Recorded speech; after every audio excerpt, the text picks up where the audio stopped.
क्या आपने कभी ये सोचा है, ये अजीबोगरीब समुद्र के क्रिएचर जमीन के इतने पास क्यों आ रहे हैं? जैसे जैसे ये प्राचीन समुद्र के क्रिएचर ऊपर आ रहे हैं, वैसे वैसे और सवाल बढ़ते जा रहे हैं। और इन सब में सबसे बड़ा ये सवाल है कि इन बड़े बड़े देशों में और साइंटिस्ट ने क्यों एक्सप्लोर करना छोड़ दिया? क्यों उन्हें जाना था आउटर स्पेस में कि ये देखने एलियंस है या नहीं? किसी को ये पता नहीं करना था कि इस ओशन में, इस धरती के अंदर क्या है। पिछले कुछ सालों में हमने ये क्रिएचर्स ऊपर आते देखे, जैसे और फिश, जायंट स्क्विड और ग्लोइंग जेलीफिश।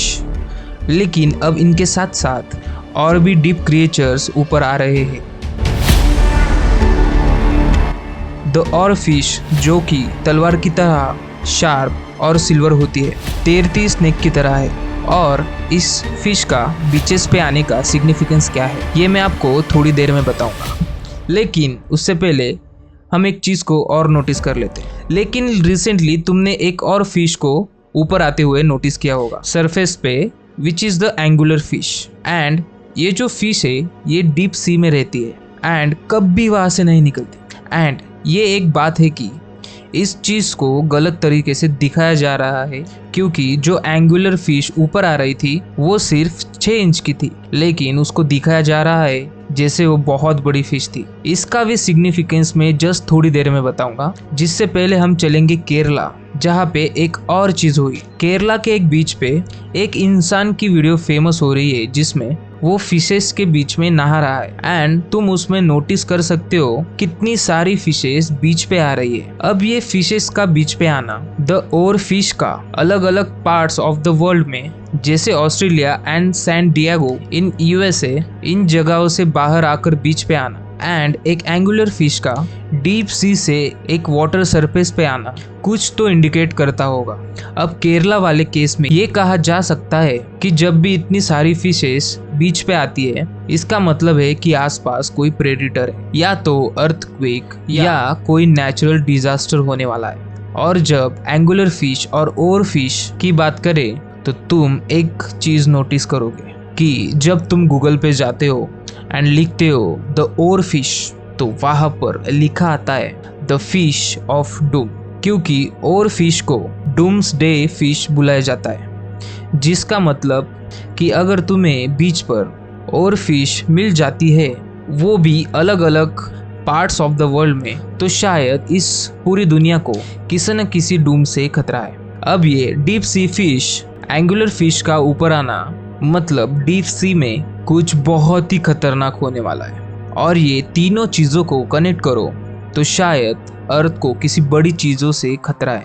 और ऐसा क्या मिल गया साइंटिस्ट और कंट्रीज को कि उन्होंने अर्ली 2000 में ओशंस में जाना ही बंद कर दिया, उसे एक्सप्लोर करना ही बंद कर दिया, और वो ढूंढने लगे एलियंस को। इसका मतलब वो आउटर स्पेस से कम डरते हैं, लेकिन ओशन से ज़्यादा डरते हैं। ये बात कुछ तो ज़रूर बताती है। तुम्हें क्या लगता है?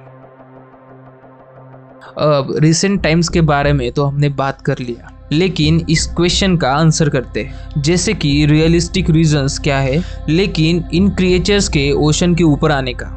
एक थियोरी ये कहती है कि ये सारे क्रिएचर्स लेकिन क्लाइमेट चेंज की वजह से ऊपर आ रहे हैं। इसके पीछे साइंस ये है कि जैसे जैसे ओशंस का पानी गर्म होते जा रहा है, वैसे वैसे ये क्रिएचर्स ऊपर की ठंडी लहरों के लिए ऊपर आते हैं।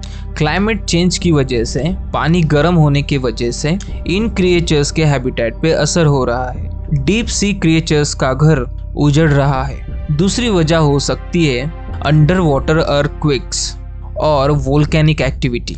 जब ओशन के सबसे नीचे वाला सरफेस, जिसको हम सी बेड बुलाते हैं, वो हिलता है, तब ये क्रिएचर्स ऊपर आने लगते हैं। इसका एक बड़ा एग्जाम्पल जो मैंने पहले भी बताया है वो है और फिश, जिसको लास्ट टाइम भारी मात्रा में देखा गया था जापान के शोर्स पे, जब वहाँ पे सुनामी और अर्थक्वेक्स आने वाले थे। तो पहला रीज़न हो गया क्लाइमेट चेंज और दूसरा रीज़न हो गया नेचुरल डिजास्टर। पर एक बहुत अजीब बात है, हमने चांद पर पैर रख दिया, मार्स तक रोवर भेज दिया, लेकिन हमने अपने ओशंस को 20% ही एक्सप्लोर किया है।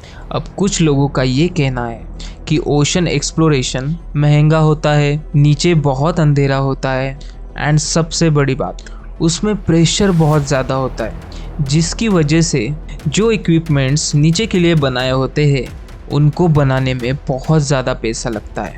लेकिन इसमें एक और एंगल ये भी है कि अभी की टेक्नोलॉजी बहुत ही ज़्यादा एडवांस है और अगर हम इतना पैसा लगाकर मार्स तक जा रहे हैं तो हम अपने ओशंस को एक्सप्लोर तो कर ही सकते हैं। तो स्पेसएक्स जैसी कंपनी पैसा लगा रही है स्पेस एक्सप्लोरेशन में, तो कुछ कंपनी भी उठकर आ सकती है, ओशन एक्सप्लोरेशन में पैसा लगाए। अब बात ये है कि ये भी हो चुका है। ओशन गेट नाम की एक कंपनी ने एक सबमरीन लॉन्च की थी जिसमें वो बिलियनियर्स को ले गए थे टाइटैनिक के रिमेन्स को देखने, लेकिन वहाँ जाकर क्या हुआ हम सबको पता है। डीप सी एक्सप्लोरेशन इसलिए खतरनाक है क्योंकि वहाँ पर प्रेशर इतना हाई है कि कुछ भी सर्वाइव नहीं कर सकता अपार्ट फ्रॉम ये वाले क्रिएचर्स से याद आया, कुछ लोग ऐसा भी बोलते हैं कि बहुत सारे ऐसे भी क्रिएचर्स हैं जो कि आज तक हमसे छुपे हुए हैं। कुछ क्रिएचर्स ऐसे हुए जैसे गॉडजिला, वो तो नहीं हो सकता, लेकिन कुछ ऐसे क्रिएचर्स हैं जिनका हिस्ट्री बुक में हमेशा से नाम मेंशन किया गया है, जैसे कि क्रैकन, जिसका विश्लेषण किया गया था वाइकिंग्स की बुक में। उनमें बताया गया था कि क्रैकन एक बहुत बड़ा जायंट स्क्विड है जो एक बार में शिप्स को तबाह कर देता था। फिर आता है मेगुलोडॉन, एक 60 फीट का प्राचीन शार्क जो आज तक का सबसे बड़ा रिकॉर्डर क्रिएचर है। बहुत सारे लोगों का ये मानना है कि मेगुलोडॉन एक्सटिंक्ट हो चुका है, लेकिन दूसरी तरफ कुछ लोग विश्वास करते हैं कि आज भी इन ओशंस की गहराइयों में रहता है। तो क्या आपने निंगनन के बारे में सुना है? अंटार्कटिका के पास देखा गया एक अजीब ह्यूमन लाइक क्रिएचर जो पानी की लहरों में घुल मिल जाता है। कुछ लोग इसे एलियन समझते हैं तो कुछ लोग ये भी मानते हैं कि वो अनडिस्कवर्ड है। यही नहीं, कुछ सेलर्स और फिशरमैन ने ये भी दावा किया है उन्होंने जायंट सी सर्पेंट्स और ग्लोइंग सी ड्रैगन्स को भी देखा है। तो क्या ये सिर्फ नज़र का धोखा है या ओशंस की गहराइयों में आज भी कुछ ऐसे क्रिएचर्स हैं जो हमसे छुपे हुए हैं? अब ये जितने भी क्रिएचर्स हैं जिनके बारे में मैंने अभी बात की है, ये कहीं ना कहीं किसी ना किसी बुक में या किसी ना किसी रेफरेंसेस में मेंशन है, लेकिन इन सब के बीच में एक ऐसा क्रिएचर है जो एक्चुअली एग्जिस्ट कर सकता है, जिसके ट्रेसेस गूगल अर्थ पे भी मिल जाएंगे। जैसे कि बहुत लोग बोलते हैं कि चाइना के पास गूगल अर्थ पे दिखता है कि ये वाला क्रिएचर एग्जिस्ट करता है। अब मैं इस पर्टिकुलर क्रिएचर की बात इसलिए कर रहा हूँ क्योंकि ये हर एक बुक में मेंशन है जिसको तुम शायद पढ़ चुके होंगे या कभी ना कभी पढ़ने वाले होंगे। तो ऑनेस्टली ये पर्टिकुलर क्रिएचर्स एक पूरी वीडियो डिजर्व करता है। इसके बारे में मैं तुम्हें कुछ थोड़ा सा बताना चाहता हूँ। इस क्रिएचर का नाम है लेवाइथन।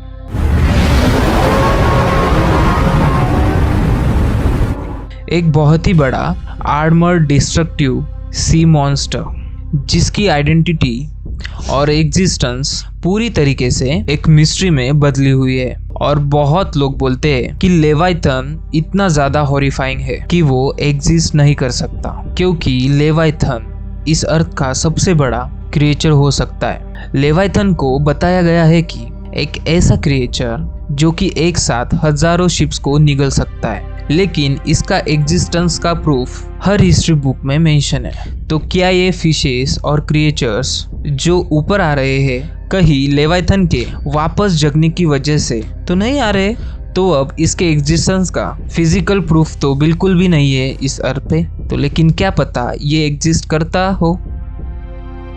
तो अब हमें कुछ एक आइडिया लग चुका है कि सी क्रिएचर्स ऊपर क्यों आ रहे हैं। या तो क्लाइमेट चेंज, या तो नेचुरल डिजास्टर, या तो बड़ी कंट्रीज या साइंटिस्ट एक्सपेरिमेंट्स कर रहे हो, या तो कोई पौराणिक क्रिएचर वापस जिंदा हो गया हो। तो जब तक कोई ठोस सबूत हमें किसी चीज के बारे में ना मिल जाए, हमें उस चीज में विश्वास नहीं करना चाहिए। चाहे तो मैथ्स के कितने भी कैलकुलेशंस कर लो या बहुत सारी हिस्ट्री बुक पढ़ लो, जब तक उसको अपनी आंखों से नहीं नहीं देख लेते तब तक तुम उस पे विश्वास नहीं करोगे। और यही एक वजह है जिसकी वजह से बड़ी कंट्रीज और साइंटिस्ट उसको एक्सप्लोर नहीं कर रहे और बोल रहे हैं इग्नोरेंस इज ब्लिस। शायद कुछ राज जमीन के नीचे ही गड़े रहे तो बेटर है।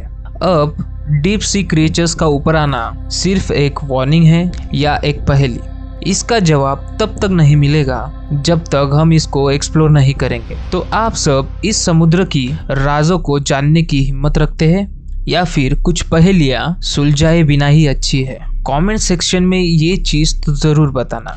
तो आपको ऐसे ही रहस्यमय टॉपिक्स पसंद है तो माइंड ऑफ निक टॉक्स को सब्सक्राइब करना ना भूलना। तो मिलते हैं अगली वीडियो में।